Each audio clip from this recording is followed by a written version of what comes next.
We're going for it. Let's see what happens. Hey, what's going on, everyone? Welcome to my channel. First of all, I'm having audio issues, so let me know if there's like a double echo or you even hear me or don't hear me. First, before I introduce this guy to one of these sides of me, whatever way you're seeing it, I just want to say thanks to everyone who recently hit subscribe. This channel doubled in size in the last 30 days. I don't know how, but welcome all you new people. Thank you guys so much for joining us. And we go live all the time on this channel. And sometimes I bring in some amazing people like this guy right here. I don't know. He's a newcomer. I'm hoping for big things out of this guy. Look at this young face. Oh, so full of hope and dreams. One day. Hope and dreams. Ladies and gentlemen, the great Joe McNally. Hey, well, Joe. I'll return that, Seth. I've always said about you've carved a place in this industry, not only with your shooting, but also with your across the board knowledge. You know more about what's going on in this industry. You have your fingers on the pulse of it, and it is a very erratic pulse indeed. It's hard to keep up with what's going on, the technology and all the stuff that's just coming down the pipe and just relentless fashion. So hats off to you. I can see why your channel is growing. No, thanks, Joe. I appreciate that. And just so you guys have like an idea of how crazy me and Joe's relationship is, a million years ago, his books cleaned up my act. And then it got to a point where I got to work with Joe, get to know Joe. And then Joe had to learn some of this stuff. And I had to teach Joe how to do this. So it was just really cool to have this like full circle moment with Joe. I mean, it was just so cool to be like, all right, Joe, that's an HDMI cable. Here's how we do that. You know, it was just... Yeah, I know how to work a camera. You know, the bells and whistles and the wires and the this and the that and the 4K and all that sort of stuff, you know, that takes some doing. And Seth is like, he's like magic. He can make this happen. So yeah, welcome everybody.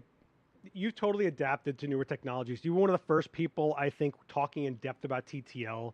You've always, I mean, you went right into digital, and you were even telling me that you were about to tell me the story about what it was like telling National Geographic about shooting digital for the first time. So I think that's kind of a cool story if you want to start because every time we go to somebody, me and Joe go to somebody to pitch them something, their eyes glaze over till we're done talking, and then they just kind of like trust us. So that's kind of what we were talking about. But how was it when oh, Joe is hot and I'm low? Interesting. I'll work on that, guys. I'll let Joe tell a story while I work on that. All right. Yeah, no, I mean, it was the same reaction. I mean, you know, when National Geographic was relentlessly Kodachrome driven, I shot thousands of rolls of Kodachrome for many years for them. And then my editor, Bill Douthit, who's a very dear friend, and I came up with the notion that this story that we were doing, it was called The Future of Flight. We decided at that point it was future looking technology to shoot digitally. And it was the Nikon D1X. My goodness. And I picked up the camera. It was a camera, you know, it didn't matter to me what was going on. You know, it felt the same. That, you know, kudos to Nikon for that. The transition from my F5 to my D1X was pretty seamless, ergonomically and in lots of different ways, you know. So we went and proposed this story to the senior editors at the National Geographic, who, let's face it, don't get out much. And they were like, well, we need at least a 12 megapixel file for a good reproduction. It's digital, you know, et cetera. And I looked at them, and I just done a little basic reading, you know, and I said, well, you know, Bill, with the conversion factors of all this, D1X, I can give you a 60 megabyte TIFF. It was like, whoa, you know, they got very impressed. I didn't tell them I didn't really know what a TIFF was, you know, at that point. You know, I had been shooting digital for about 2 or 3 months. And it was, I mean, that's like, I mean, Seth and I have a backlog of experience here, you know, where he is very forward looking and cutting edge. But just a reflection of where we are now, I was shooting that D1X with 1 gig cards. And those 1 gig cards cost about $700. We used to rent it to our clients because they were so expensive. You had 10 cards at $7,000, whatever it was, you know. But I do remember the Nikon D1X, the nefs, the 1 gig card could handle 119 nefs. I don't know why that figure stuck in my head. But all of a sudden I was like, this is wild. I have the equivalent of 3 rolls of film on this little card, and that to me was good to go because it was a story on flight. I'm flying upside down with the Blue Angels. You don't want to be changing film. Yeah, flying upside down with the Blue Angels. You don't want to be changing film. I know we've all said that. I know it's one of those things that would just cross our mind all the time. I love how that's my favorite part about talking to Joe is he casually just slips things in there. Like, yeah, when I was setting myself on fire before I was jumped, like it's just it's amazing how you just brush over the craziest things.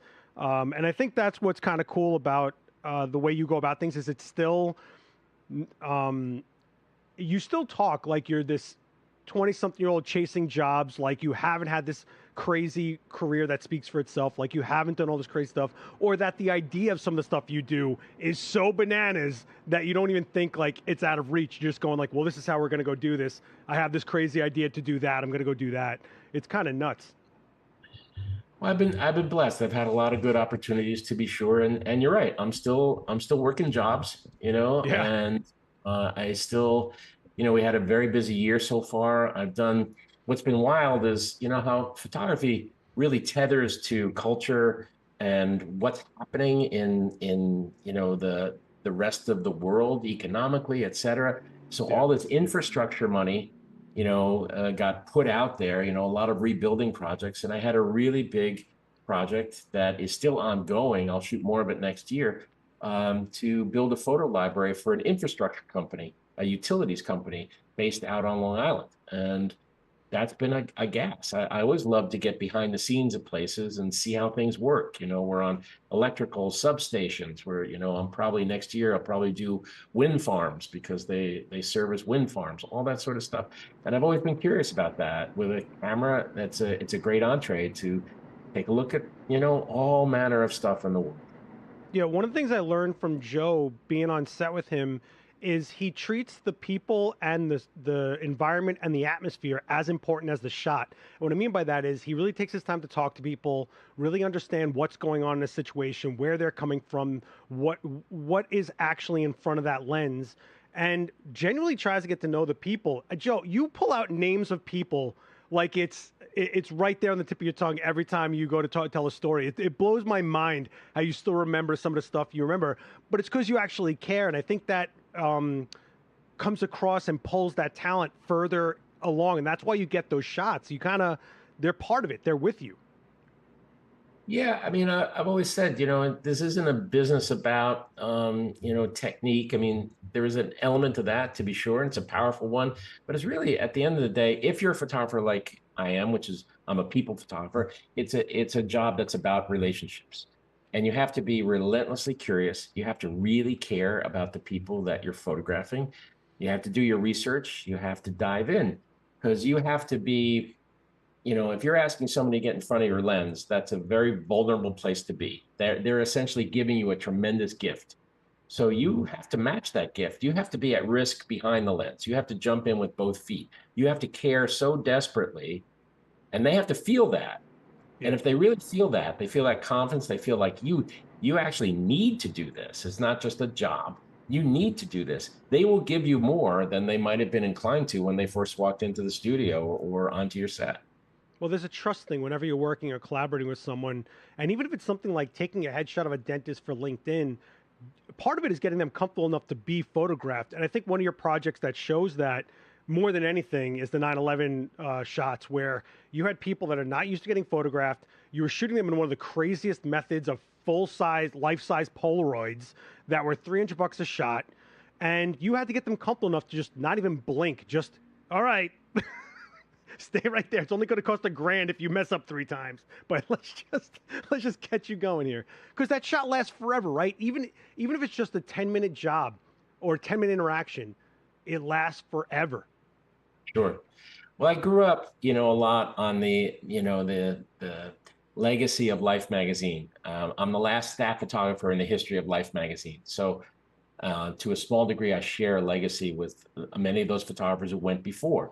And you have to realize, Life was like, back in the day, was America's television. Yeah. And so no matter what, the magazines you shoot for, Time, Sports Illustrated, National Geographic, whatever it is, you have to realize that if you bomb in on someone's life, you go out and you're shooting a job in Michigan or whatever, there's something going on. Those people you interact with will be talking about you forever. Mm. When you leave, they'll be, remember that guy from National Geographic? He was really a jerk. You don't want that. You want to leave people laughing. You want to leave people with a positive sense of having interacted with a photographer, a journalist, a storyteller, however you want to term us, the ones with the cameras in hand. And there's been oftentimes situations I've walked in on folks and they were like, man, I wasn't so sure about, letting you in here because the last guy was really a jerk. And then you have to mend fences, you have to build bridges. And that, I think, is an underestimated element of our business, to be honest. Yeah, and I think it's easy to forget that or not even have an experience with that, especially with the way we do things now where everyone just pulls out their phone and thinks they can just document anyone whenever they want, however they want, and it's just like disposable. But it's funny you say that because Joe actually had me scout out laundromats in my area, and he ends up picking out my actual laundromat here in Brooklyn. And every now and then when I go in there, the woman remembers that night because it was the craziest thing they probably ever did there, despite whatever the hell happens in Brooklyn in that laundromat. Joe stuffed a. Actually, I got the video right here. Let me pull it up while I'm. So Joe stuffed Erica, one of our amazing models, into a washing machine in Brooklyn here.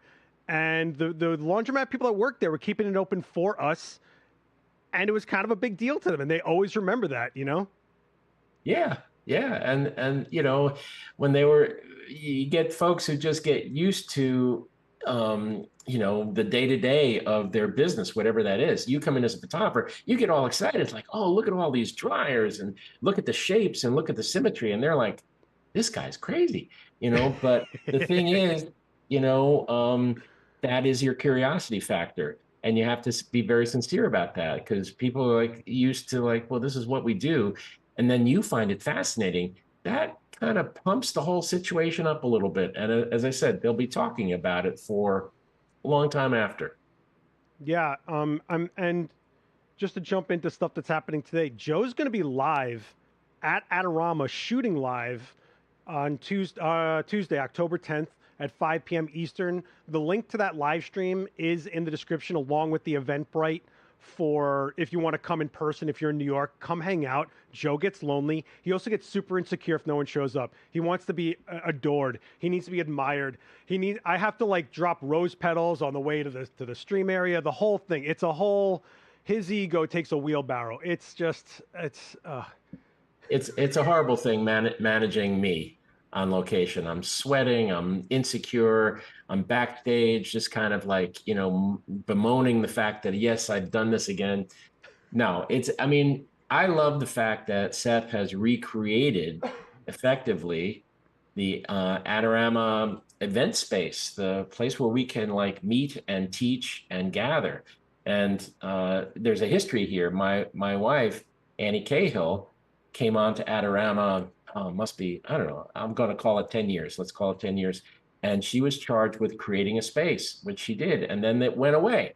And now Seth has brought it back. And to me, when people flood into that store and really kind of gather around and there's Q&A and there's back and forth, that's when, to me, the store really has a soul, really has a heartbeat.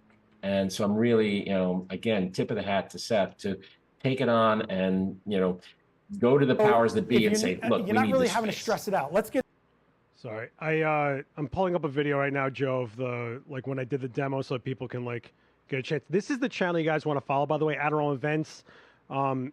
Actually, yeah, I think that's where your link is too, is Adorama Events. I'm trying to get to a spot that looks like an event space. There we go.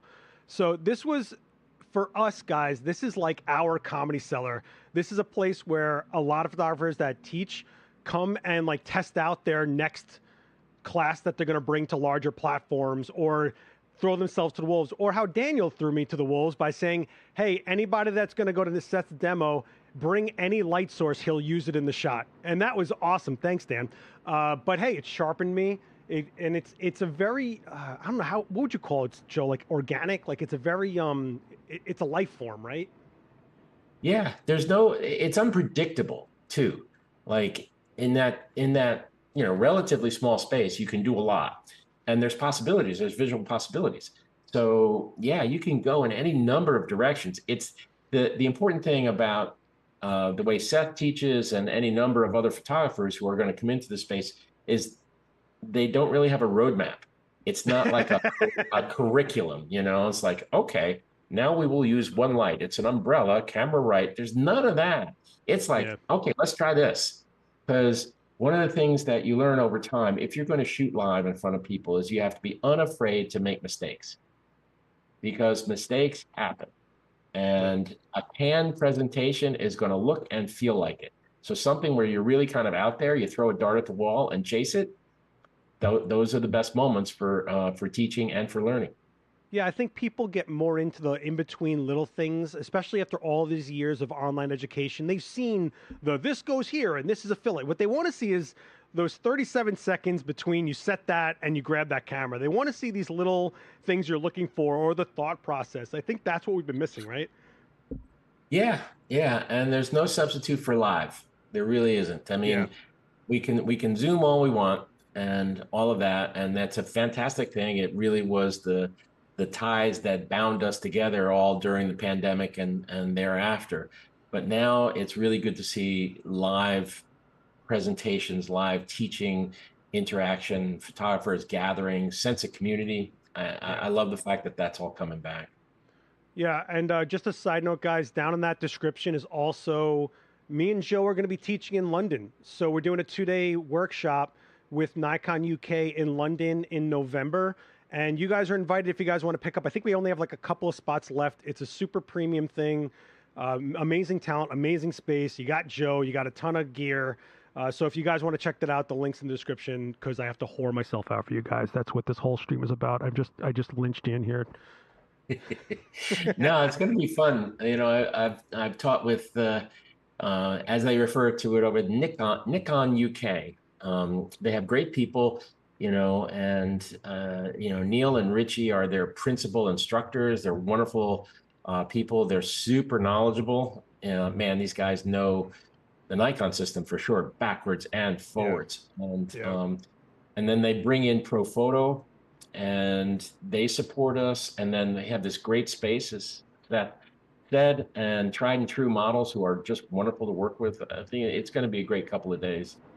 No, I can't thank you enough for bringing me on for that, and to be at level, like we're teaching it together. It means a lot, Joe. I really appreciate that. Thank you so much. And that's another thing I love about Joe is he does this industry the correct way, which is the way I was brought up, which was we pay it forward, and we give back to the generation that's coming up, which is a lot of the reason I do this channel and all the other stuff. It's kind of like pro wrestling. It's like where the legends take a loss to the younger talent coming up, so that they can not that you're taking a loss to me, but they built up. Yeah, no, it's true. Trust me, I've known a lot of photographers over the course of time whose egos are the size of a house, and they relied on mentorship. But then when they got to a certain level, they turned around and pulled up the ladder, so that nobody could really follow them. And that I've always resented that. I've always felt it doesn't represent our community well. And let's face it too. I mean, this whole thing, oh, I don't want somebody stealing my secrets. Well, there are no secrets to this business. It's hard work. You have good days, you have bad days. Sometimes it's like playing a sport. Sometimes I've been out in the field, I feel like I'm in the zone. Like I can't make a bad photograph. It's just really working, And then other days I go out there, I feel like I got eyes of stone, Oh my God. There's days, and I don't think people realize that happens no matter what stage or whatever you've done, is sometimes you have to put the camera down for a second, take a breath, and scrape your brain clean just so that you can see clearly where you're supposed to go, because not everything goes to plan, especially when you're on a location. Things go haywire or go completely left, and a lot of photographers make the mistake of fighting the conditions to get a shot that they've already tried to plan, rather than leaning into the conditions to optimize the best case scenario for what they have, which might not necessarily be the shot they were after. True. And you know, when I'm working with assistants, sometimes I've just driven the crew crazy because I can sense when something's sliding off the rails. And you know, I'll just say, okay, stop. And the only way I can clear my head is I say, let's get everything off the set, break down that stuff, push it off to the side. I need a clean set and a clean frame of mind, and we're going to restart and we're going to go in a different direction. There is no underestimating clarity of thought. You know, you can have all the pixels in the world, but if you're a muddled mess out there, they're useless. Yeah, and you're the one steering. Like everybody's coming, it all like boils and leads back to you. And if you're somewhere not having a solid foot on the ground, it dominoes, it snowballs, it turns into a thing. And at the end of the day, for me, a professional is just you get it done. It's the dependability. It will happen. You hired me. I'm coming through. We're doing this. And I always learn that from you, Joe. There's a question in the chat from Thomas Gorman. How do you tell a story with just one frame, for example, a single portrait as opposed to a multiple image photo story?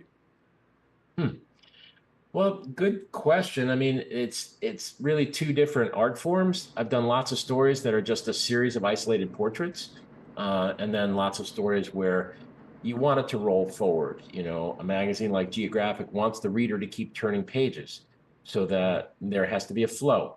And I always remembered, you know, basically for any magazine, to get a picture, let's use the Geographic. In the Geographic, the picture has to fire on at least three pistons. It has to be successful pictorially. It has to be successful informationally. So it's got to move the whole, you know, move the chains, as they say. And then it also has to be, hopefully, in the best of senses, successful emotionally. And that is a really important event where if you can reach into a viewer's or reader's mind, psyche, heart, whatever, rib cage, and just pull them in. You know, Eddie Adams, very famous photographer, who made the picture back in Vietnam era of the South Vietnamese colonel blowing the brains out of the suspected Viet Cong. He always said that a good photograph, a really good photograph, just reaches into your rib cage and rips your heart out. And those are that's what we all hope for. We all hope for that kind of involvement because let's face it, we're all kind of bored, right? You know, Instagram, click, click, click, click, click. How much time do you spend with a single image? It's just gone, you know, it's just gone. So to get somebody to stop, that's an audacious task now for a photographer. To get somebody just go, oh, wow, hey, wait a minute. So I'm really not answering your question, though. I riffed. But yes, I think there are single pictures that tell a story. A face and a place. You know, you photograph the person and the environment around them helps tell that story to someone who doesn't know them. You look at the picture, oh, I know, okay, this guy's a shoemaker, whatever. And then there's the kind of stories that just roll forward over a series of photographs and move the reader from point A to point B to point C, et cetera. Yeah, and like I've been saying on this channel and any chance I get, for me, every decision we make in that frame is a word in a sentence, and it all has to make a complete sentence to make a viewer understand. You're not going to be there to talk about it. No one's reading your captions. I promise you that. It's one of those things that you have to understand that what we're doing is a language first and foremost.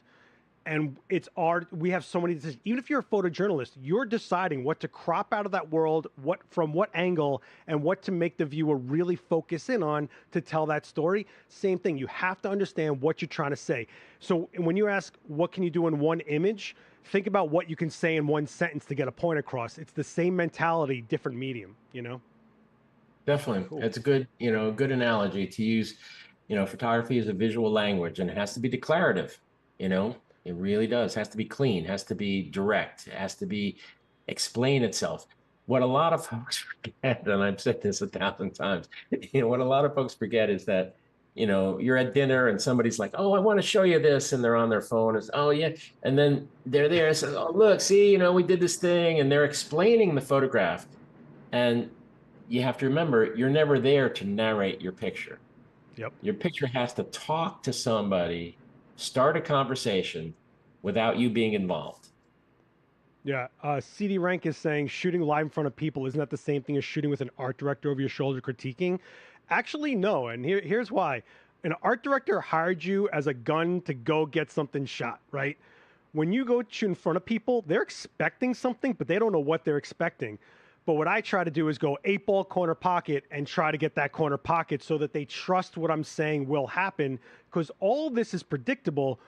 Me and Joe are just going through a Rolodex of what we know we can pull off in front of people and pulling out that card like, oh, that would work in this situation. Who wants a blue gel? And, and then you just got to go and do that. It's part performance so that you guys remember it. Because when I was a kid and Joe was ripping through the world, and I went to trade shows, it was all old guys in pocket vests boring the life out of me, saying long words I wasn't going to remember. And then I ran into Joe McNally, and Joe's first thing was, hey, you guys ever take a bad photo? And everybody raised their hand. He goes, cool, you're going to see a bunch of bad ones right now. And he just goes and shoots. And I was like, what is this guy? You know, it just, and that's where you build that connection, right? And that's where you start. It's like, I think with like classical music, you're not going to hear it from Beethoven directly, but you're going to pick the classical orchestra that plays the way you like it. Yeah, you can learn single light from anyone, Dan, Joe, whoever, and you're going to pick the people that you connect with. So that's kind of where an art director is kind of like a 26-year-old that's going to get fired after that job, and the live shoot will live forever. And I've got to throw down and make it happen, because you can't erase live. Even if you delete it, people just remember when you didn't come through, when what you said didn't happen. You can make mistakes, but it's about recovering and being able to show that you're proficient in what you're doing. Absolutely. You know, I've had any number of disasters, very public ones, you know, and the essence of the teaching of it came about to be the recovery, you know. And I've had any number of people come up to me after a live demo and say, man, I thought for you, it just happened. And I'm like, dude, it doesn't just happen for Isn't that the weirdest? You know, isn't that the weirdest sentence you ever heard? It just happens for you. Isn't that just like the craziest concept? Do you think that people, like anyone that comes through on something that they do, they just walk out of the door and it's just like, hey, paycheck's in my hand and everybody loves it? Like, are you crazy? It's so weird. I think, well, what do you think about that, right? There's like this weird mystique to photos that I think when people start shooting, especially after all the marketing from the cameras that says, hey, this camera cures cancer, you know, and they go shoot, and if for some reason their stuff just doesn't look special or doesn't hit the way they thought it would hit, and they're just wondering, like, what is this thing I'm missing? And they kind of, I guess that's what they're asking you, is like, I thought it just happened, is like they thought that there was this like missing link that you somehow figured out. Yeah, that's what we seek behind the lens is it's not an assembly line process. We're not punching out a Chevy, you know, with a camera in our hands, you know, a very predictable thing that we know what we're going to get at the end of that assembly line. I mean, sometimes there is that element on an art directed shoot where there is a predictable outcome. That's what you want. That's what the client wants. That's all fine. But what we really truly seek behind the camera is it's an alchemy. You know, it's a chemical reaction that only occurs every once in a while where you get that special moment, and that special moment could be a mistake. I mean, look at Pulitzer Prize winning pictures over the years. Look at how many of them are deeply, just on photographic principles, are deeply flawed, out of focus, poorly composed. What is the element that makes them historically important and gives them the power of memory? The emotion that's contained within. And that is what we are all after. And that is not a science at all. That is definitely not you have to have the craft behind you, but what you're seeking there is something special. And it's like chasing mercury. You know, it's like, how do I get there?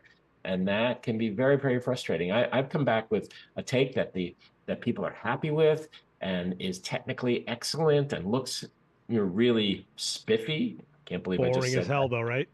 Yeah, and it's a lifeless piece of crap. Sterile. I think we've talked about this a lot. Like the sophistication, the tact, the class level. You know, that etiquette, that way to get to that place is not by chasing after your ego in like getting the shot clean or whatever, but understanding what's worth chasing, understanding what's special there, understanding what's special about, and that's where I think it's this weird gray area that you can't teach it, but you can kind of learn it. Does that make sense? Like you can go and cultivate it. Like I try to take, whenever I get asked like, what photographers inspire you? I don't say anybody really, because I look at movies and film, and I read comic books and look at the way they draw lighting, and I use all these things to kind of get there. But I also try to remember where the historic photographs really made the most impact and why, and then what does that correlate to what I'm doing at that moment, right? So I think that it's one of those things that anyone can't teach it, but you as yourself can learn it. You can get yourself sophisticated, learn to speak better, I guess. Does that make sense? I don't know. Yeah. I mean, research is a part of it, as we've already talked about. Research, really caring about the subject, really venturing and taking a risk yourself. I refer sometimes to having taken a National Geographic story, is that, I'm out in the field and I jump on the boat and I have no idea where the boat is going. Nice. And that element of just not knowing puts you in a very you're wired at that point. You're sensitive to everything because you're about to experience something that you've never seen before and maybe never even anticipated that you could encounter. And that's where some really cool pictures can happen in that element of flux where you are very uncertain of things around you. When you started Nat Geo and where you kind of capped out, could you really feel the difference in the person and photographer you became after that? Like you must have racked up so much crazy, like micro instances, even subconsciously, where you gain these like quick acting reflexes and things to see for things to almost see things coming down and get ready for them, stuff like that. Did you feel this mass difference as a photographer? Sure. A lot of the stuff I shoot now, because journalism and magazines have kind of, become less of an influence. Let's put it that way. I shoot a lot more controlled stuff now that, like this job I just referred to, it's a problem to solve. And it's not that I didn't solve problems for the National Geographic. They threw some crazy stuff at me. Try to light a telescope on the top of a 13,500 foot mountain. I mean, two of them actually, and they're the equivalent to 20-story buildings, and you're carrying 2,400 watt-second packs up catwalks, and the scopes are so sensitive. You're working in the middle of the night. The scopes are so sensitive to light that you actually have to put a red filter on your headlamp, so you're effectively blind. You keep talking. I'm going to go bring a 2,400 watt-second pack on frame so these people even understand what that looks like. Hang on. Okay, and that is just a grind. It's a problem to solve, to be sure. But there's also that other element of, there you go. Yeah. Speedotron, they were the concrete cinder blocks of lighting. These are the Chevy of lighting. So dependable, slow durations. Look at these schematics. Yeah, that's what we did arena lighting with Sports Illustrated. I'd have 10 of those in a ceiling. I got 3 of them in this room, so. So that kind of, that onslaught of just the grind, the sheer daunting stress and work of creating a photograph, honestly doesn't happen all that much anymore, because actually, blessedly, the technology, the strobes are smarter and lighter. The cameras are so sophisticated. And, I travel for Sports Illustrated. I would think nothing of throwing 12, 14, 18 cases onto a plane and then just taking them with us. One of the first things I did that was a big production, I rented the largest front projection screen in Hollywood, and we shipped it all over the country. And we had to use Flying Tigers because it was so big. And then we'd set things up, and the front projection screen is a beaded screen where it has 100% reflection if you're absolutely beam onto it. And I was bouncing athletes off of trampolines into an environment that looked like space. It was a basketball, illustration assignment. So you get that, and then you get, in the course of a career, you get that that photograph where you're just out in the street, the light is right, you're with somebody interesting, and all of a sudden they just turn a corner and it's one frame, and you realize that's the frame I came for. That's sick. I think there's a weird shift happening now. I don't know if you feel it, but like, so you had these moments where they were like, these productions understood what it was going to be, understood the level was going to be, the cost was going to be, the length of time it was going to take. Now we're in an era where they're expecting so much for so little, and they're expecting things to happen miracle-wise out of whatever you could cram in a backpack. Because in theory, we have a lot in our hands now. What we have in a camera now in our hands used to be like 3 Pelican cases. Now it's like amazing what we can do. So the expectations are there as well. But then there's also the other side of the coin, right? The people ingesting what we're creating. They're used to certain things. I mean, you have kids being raised on phone photos as qualities rather than National Geographic as the images they ingested and understood as professional.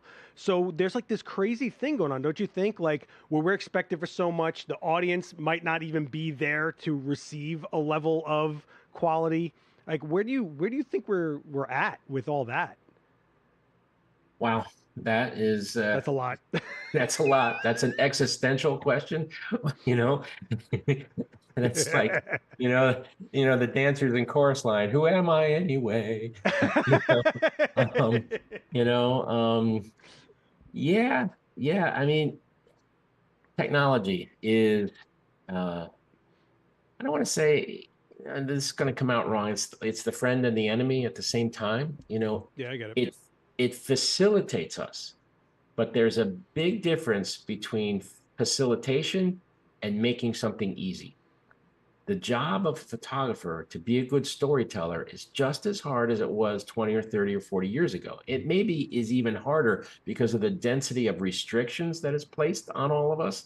And I did a book during the pandemic called The Real Deal, and it's the field notes from the life of a working photographer. And I put a chapter in there and it said, what's hard now and what's not.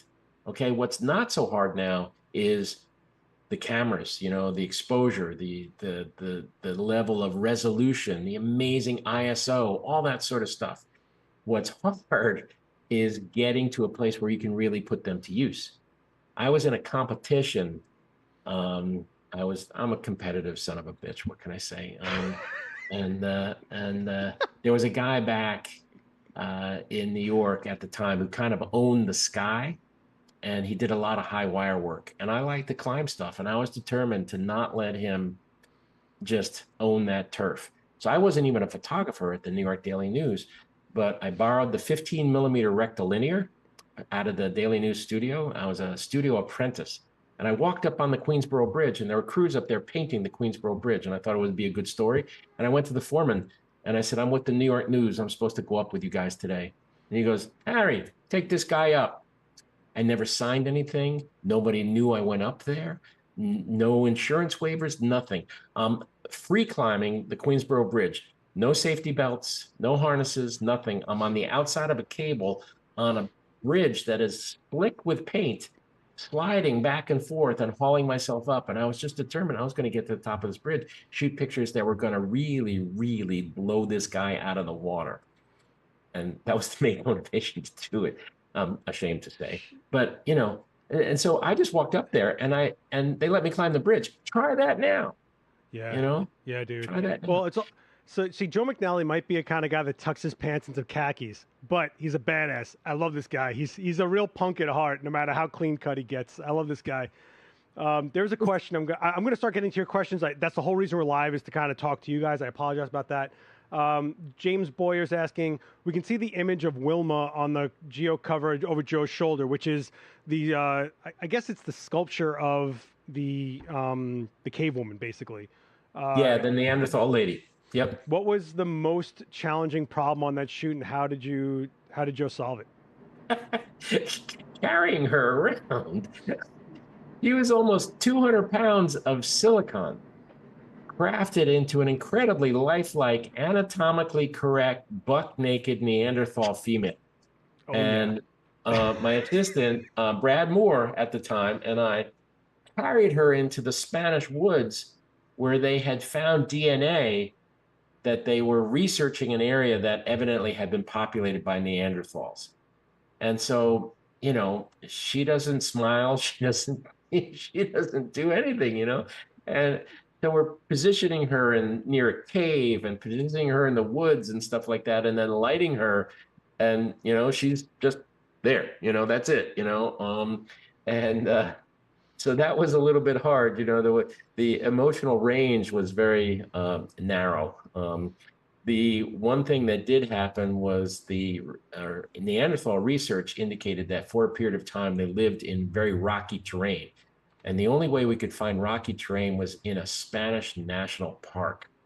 Without a permit, we went up there and we had this lady who was completely naked, and she's in these rocks, and I'm lighting her, and these two Spanish National Park rangers come up on us, who at first glance thought we were doing some sort of porno. And thankfully we had a fixer who was a smooth talker and explained, and we had credentials from the Geographic, and they let us finish.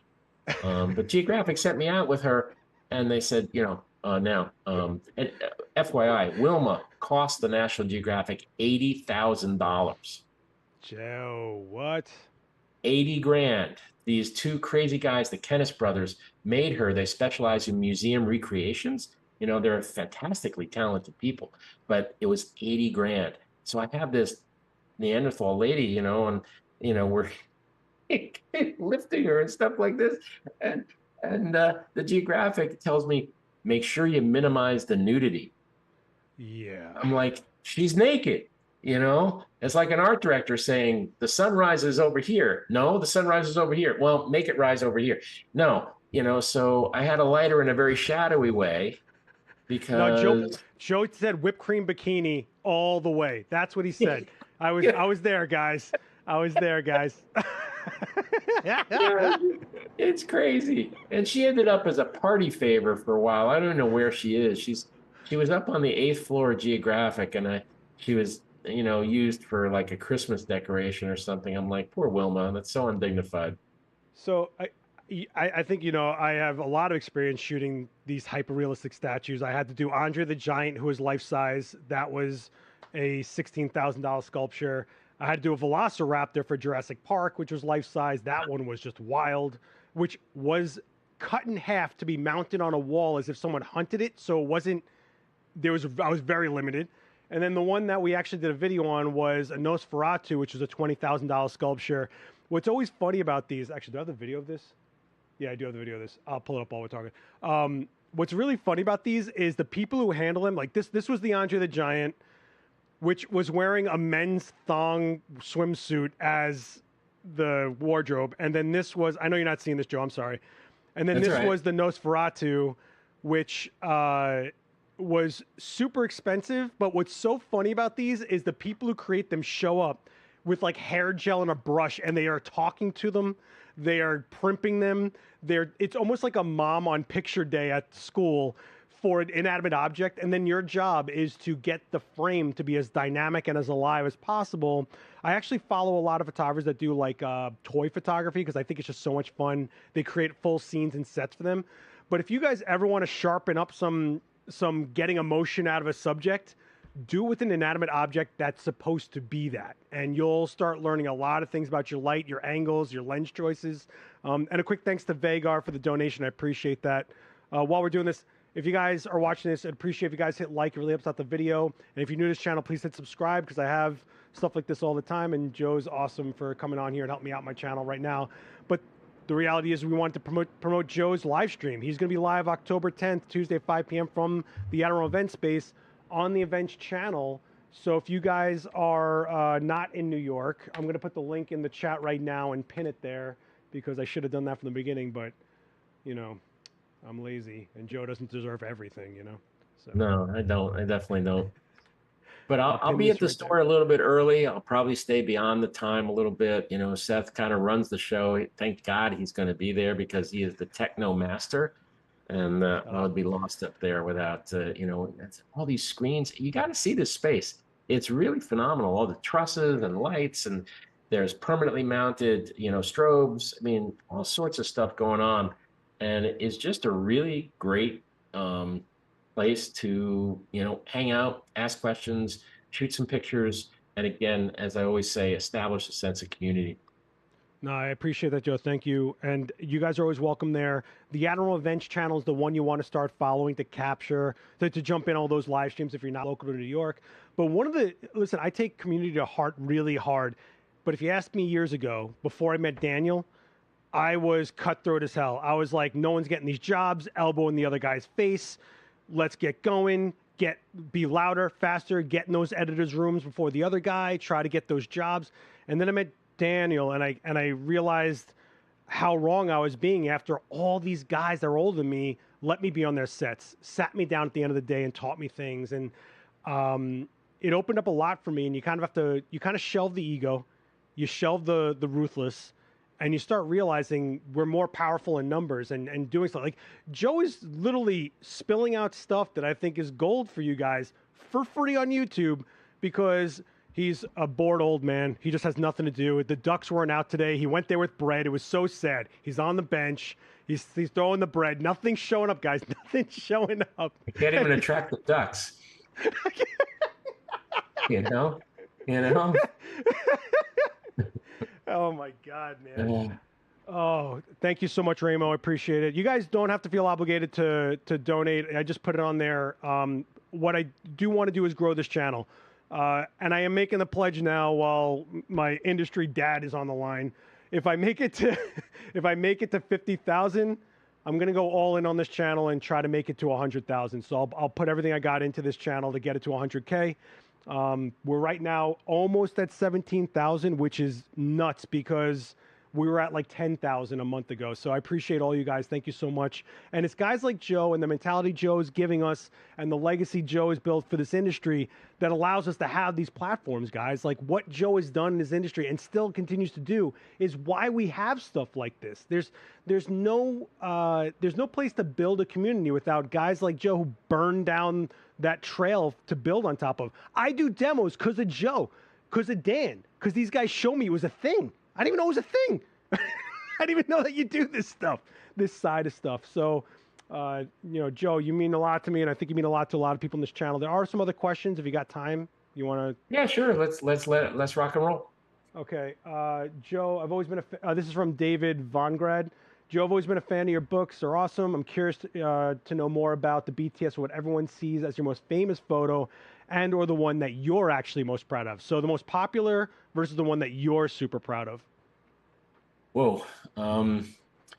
Well, I can tell you it's a little bit, off base of your question. Certainly the most viewed photograph I think I ever shot was my feet at the top of the Burj Khalifa tower, looking down, and I have this old pair of shoes on and sweeping down the tower, and that went viral.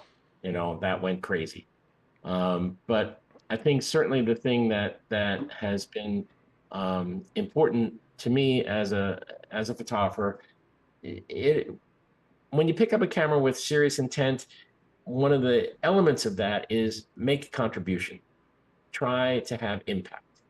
And when 9/11 happened, I felt very strongly, I'm not a cop, I'm not a firefighter, but I had to have impact. I had to be involved somehow. So the project that came out of that helped raise almost $2 million for the relief effort at the time. It became a book and a show, et cetera.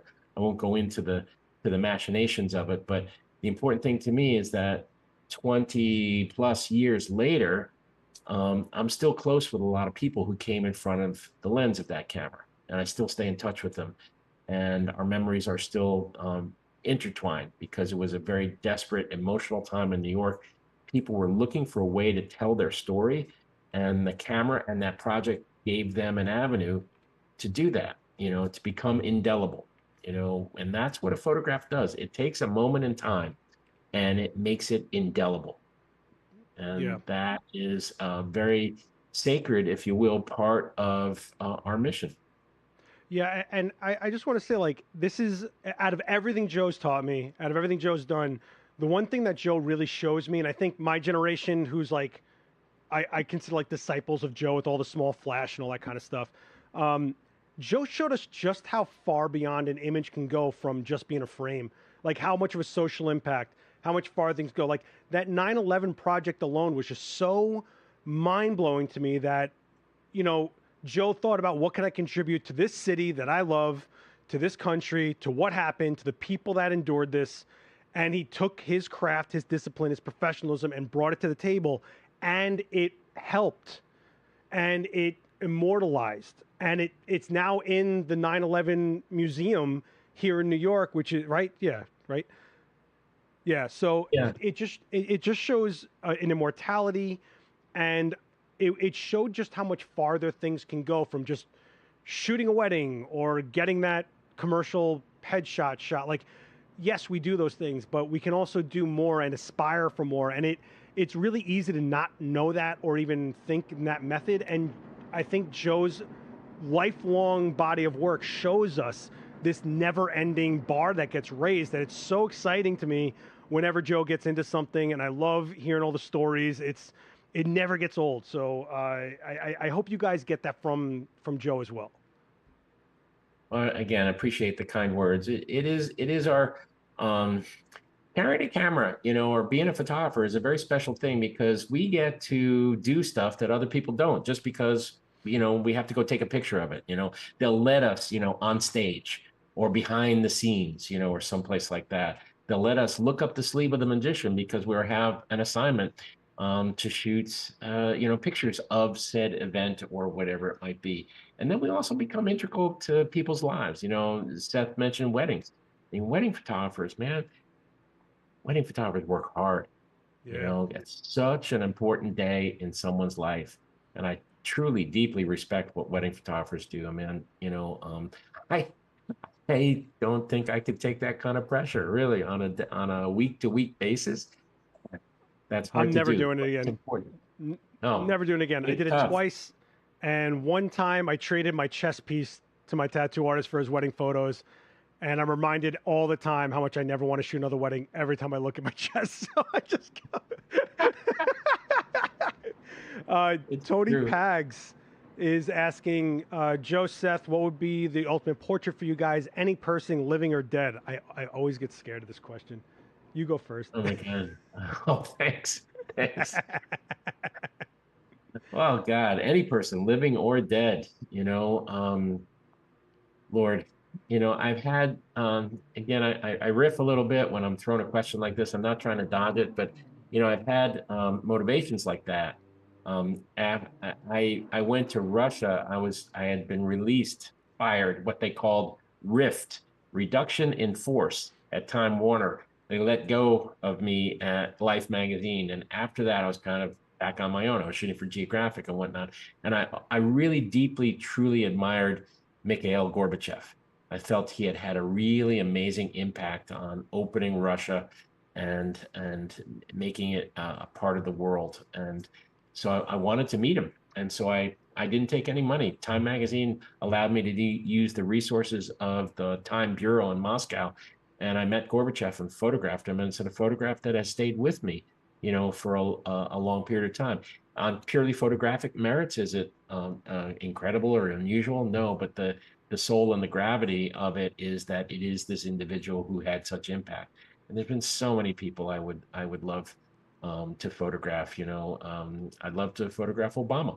I never got a chance to do that. I spent 17 weeks with John Glenn, who's one of my heroes, from the American Space Program, and his return to space at the age of 78, and that is one of maybe even the best thing about being a photographer is you are oftentimes sent to photograph someone or something because they're so extraordinary. And you get to witness excellence, be it in the arts or theater or authorship or the political arena or science and technology and this and that. You get sent to photograph people because they have such outsized impact, and you get to witness that. That's pretty cool. It really is. Yeah, I think it's kind of crazy that people I think we get numb to like celebrity or just people that are of importance because we just see images and pixels and low res images. But to be around someone and hear the way they talk, the way they think, stuff like that, you kind of it's an experience. It really is. I don't get struck. You know, living in New York, it is what it is. I guess if I had to shoot, my ultimate portrait, as weird as this sounds, and I was too young to even do this, but I really wish I was able to document my grandparents and their Holocaust survivor numbers on their arms and stuff like that. I was young when they passed away. I didn't get a chance to do that, but I think about it all the time, especially after hearing endless stories from my family about what they went through with the Holocaust and surviving it. I wish I photographed my grandmother that passed away a few years ago, and I just wasn't close enough or even a good enough person to think I should be doing a portrait of my grandmother. I might only have so much more time. So like stuff like that is what I chase. Or my sister who battled breast cancer, she went and got photos taken before her body changed forever after going through all that surgery. I wish I was the guy that did that, but I wasn't. So these are the kind of things that haunt me a little bit as far as portraits go. But if I had to say a fun one, I always wondered, he's been photographed to death, no pun intended, but I kind of really wonder what I could pull off that would be different if I photographed The Undertaker from pro wrestling after shooting all these zombies and aliens and creatures.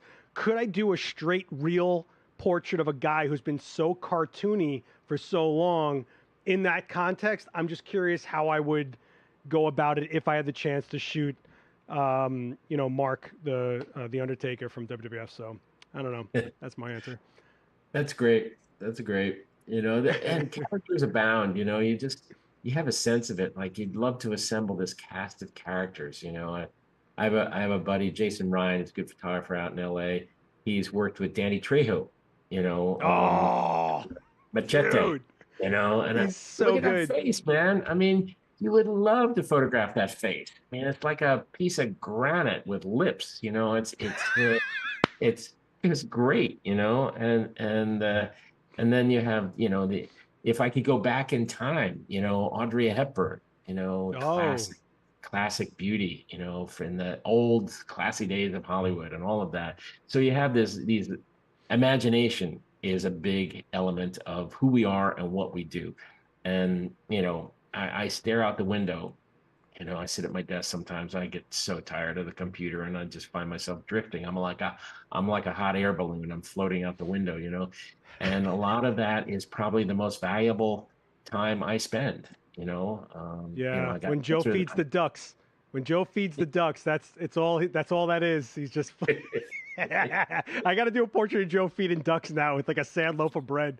I think we have to do it. I have to put on an old fedora and like a battered raincoat or something like that, and just go sit, And well, I asked Joe to do my portrait. I told him I want to be standing straight up in my everyday clothes, but have a massive blood splash coming from one of the sides, and before it hits my full face, just like frozen. I think it'd be a technical thing. I'd be. As far as the blood goes, it kind of fits. But I do think that's the weight we put on ourselves for portraiture is, well, how do you make this not just a picture of a face, but a picture portraying that person? I think that's that unicorn we're constantly chasing as portrait photographers. If you don't have context of space, one of the ones I really love that you shot, it always sticks out, maybe because I just think it's like gorgeous, was the Michelle Pfeiffer shot with the museum and all that. Like, I think, and the way you had to light the jewelry, like with a hard light blitzing it. If you guys haven't checked out, check out Joe's shot on Google. I'm sure someone stole it. And Yep. You've had a lot of images lifted, huh? They just end up places, huh? They migrate around. I mean, we're aware of it on some level. I mean, a lot of it we don't pay too much attention to be honest. But that's the beautiful thing about the photo community is that if somebody's really using an image that potentially is inappropriate, or I'll get a note from somebody just to, on Instagram or whatever else to say, hey Joe, I think this is your picture and these guys are using it and it doesn't feel right or something like that. And that's the protective aspects of our photographic community, which I've always appreciated as well. Since we're like coming up on time now, I just want to ask you, because I don't think you've ever been formally asked or even told me what you think of it. we're in this era, man. What do you think's going on with AI? What do you think that imaging is about? What do you think about it using our images to feed it to create? Is there any baseline that you've kind of come to conclusion on with AI, where we're at right now, or where you think it's going? Well, it's the question that's going to be on all our lips for, I think, into the future. I mean, I'm not naive enough to think that I'm not using AI already, so I'm not like one of those purists who say, oh, AI is bad or something like that. I mean, there's AI in my Z9s, I mean, some of that face recognition, eye recognition is all, pretty advanced stuff. And it makes my job easier. I've always felt that about technology, that, yeah, I'll embrace it and use it if it makes my job easier. And that job for me has always been a photograph at the end of the tunnel there, whatever it might be. It's a photograph. And so where I think that AI could potentially pull some people off to the side is when people just start creating things and then calling them photographs, and they're really not. They're digital creations. And as Seth said, all of the imagery that's, it's feeding this monster. And will it make our lives better to a certain degree, used responsibly? And yes, but will it be used, I think, for nefarious purposes at some point? Sure, that's the history of technology. And it's never going back. I mean, once the door is open, you're never going to close the door again. So for me, it's pretty simple, pretty straightforward. I mean, there's certain machinations in the cameras and whatnot, and in post-production that could be valuable. And make my job easier, but my job always is a photograph. Yeah, it's one of those infancies that we're at right now, and I think it's hits everybody's hands so quickly. Usually, when a technology comes out, it's hitting certain people, then another group, then another group. But this literally was like, here, it's in your Photoshop update. Good luck, you rats. Enjoy this, you peasants. No, I was kidding. But it does seem like it just kind of went everywhere really fast. What I think is the scary part is the type of AI where it's generating images from our images. Like we've seen watermarks show up in AI produced images. I remember when digital came around and people were like, oh, this is going to kill this, is going to kill that. And we just found different ways and we morphed the industry. And now we're expected to do video and things like that, right? So I think that's kind of where we're going to end up going, is another pathway. Remember when everyone was like, oh, they're going to take jobs away from photographers because they're not going to, they wouldn't hire a photographer to shoot that picture of that, item for eBay. I got news for you. That person would never hire a photographer anyway. So it wasn't taking a job away. So it's kind of like if the people using AI to create like thumbnails for YouTube, I kind of think they never would have hired a graphic designer or bought that stock photo to use it, right? So that's kind of where I sit on it. I don't know. Yeah, I mean the future is exciting and terrifying all at once. Jeez. Oh my God, Joe. Oh my God, Joe. Joshua Sapp is asking, Joe seems to have photographed everywhere. Is there a place you guys want to shoot that you haven't? A place they want to go back? You've been to how many countries? Like 84,069, 23, what? No. I've been to around 70 countries in that neighborhood. And yeah, there's still places I would love to go. I haven't really dived into the South Pacific and the legend and lore of the South Seas. I'd love to go down there at some point in time. Samoa or Fiji and those idyllic places sounds amazing to me. The list is very long that I still would love to get to. Experiences that, again, the camera just pulls you along. You want to go because you want to see, you're curious, and you want to make photographs. It's a constant pull. Once you have it, it'll never leave you. I think that's part of the drive to sharpen the talent or skill or whatever you want to call it, because everybody says they're a photographer, right? But it's the camera that kind of gets you in places, that kind of bridges that connection to people, to relationships, to areas. I mean, look, I got sent to Tokyo to shoot the prototype GFX, right? And I got hand poke tattooed in that video. never would have happened if I didn't pick up a camera 20 years ago, right? Like it's just kind of, and you can say that about any craft, but if I stuck with metalworking, which I originally was going to get to, I got a feeling nobody's going to send me to Tokyo. So, I mean, unless they need a weld a bridge or something, I don't know. Yeah, you guys can talk about AI in the chat. The one thing I'll leave AI at is, if you are fearing of it, you have to realize that they're not going to use AI if it doesn't sell. The companies that are going to use AI instead of people creating actual original pieces, they're going to try to put something out there for you to buy. So if you don't want that AI created movie, don't buy tickets. And if they don't sell, they won't go do it again. It's really what it is. It's up to us to not buy into it so that they don't want to push it on us. You know? Yeah, I want to go to a certain bone church. I want to go to the bone church in Prague. You ever see that, Joe? No, I've heard about it. I have never been there. Yeah, that's always on my mind of a place to go, but that's that as far as that goes. Guys, we just pulled out a full hour. I'm gonna let Joe go. He just got off a plane and onto this live stream, and I'm very grateful for him. So just remember, Joe's live October 10th, Tuesday, next week. If you're watching this in playback, the link is in the description. You can check it out live on Adorama Events. The link I pinned to the top of this chat. So hit subscribe and the bell. What camera would Joe tattoo on his arm? Joe would only put one tattoo on him, and I know what that is. It would be my wife's name. There it is. Yep. Although I tried to get, I was trying to talk him into doing a portrait of her, and like have her hair like flowing, and then he was like, I don't know. I would love that, but Annie already was like, no. She hasn't. The jury is still out on whether she'd be okay with me tattooing her name on me. I know exactly how I would do it, and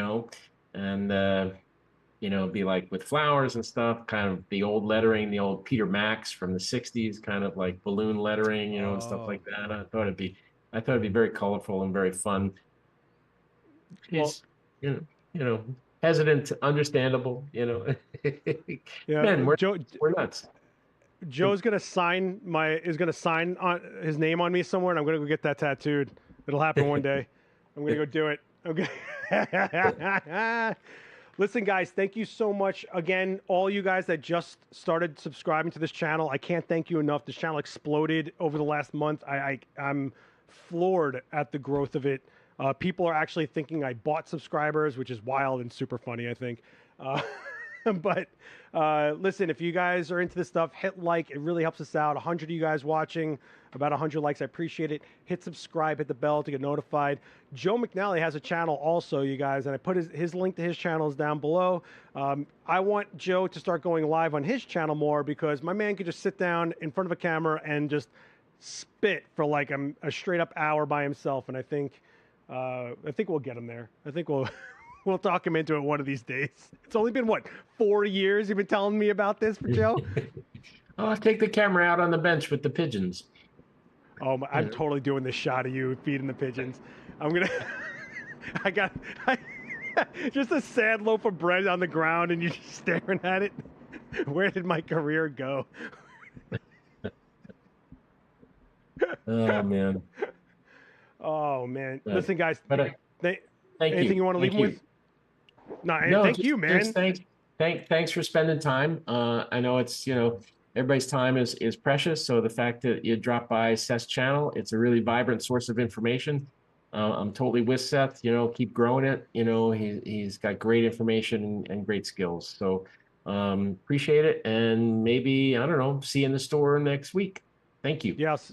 I'll see you next door. And someone in this chat just signed on for that Nikon workshop, and we will see you in London in November, which is super exciting. And Cahill is in the chat. What? Annie, are you on the chat? She's upstairs. She's probably hungry. We gotta go have a bite to eat. I'm gonna get a shot of you on my Lego camera. Yay. All right, I got you in 3 whole megapixels. All right. Nice. And look at the tripod mount, Joe. It's just a Lego. Oh, that's fantastic. That's great. I loved it. That's great. You should show it to Gitzo. I found it on a blanket in Chinatown. Oh my God. Yeah. Wow. This was like a limited edition thing. So I'm super excited about that. All right, guys. Later, be good to each other. Keep shooting. And I'm going to awkwardly switch to a different screen and leave it in a weird mode. So good luck. Later, guys. All right. Thank you. We're still live, Joe. Hang on.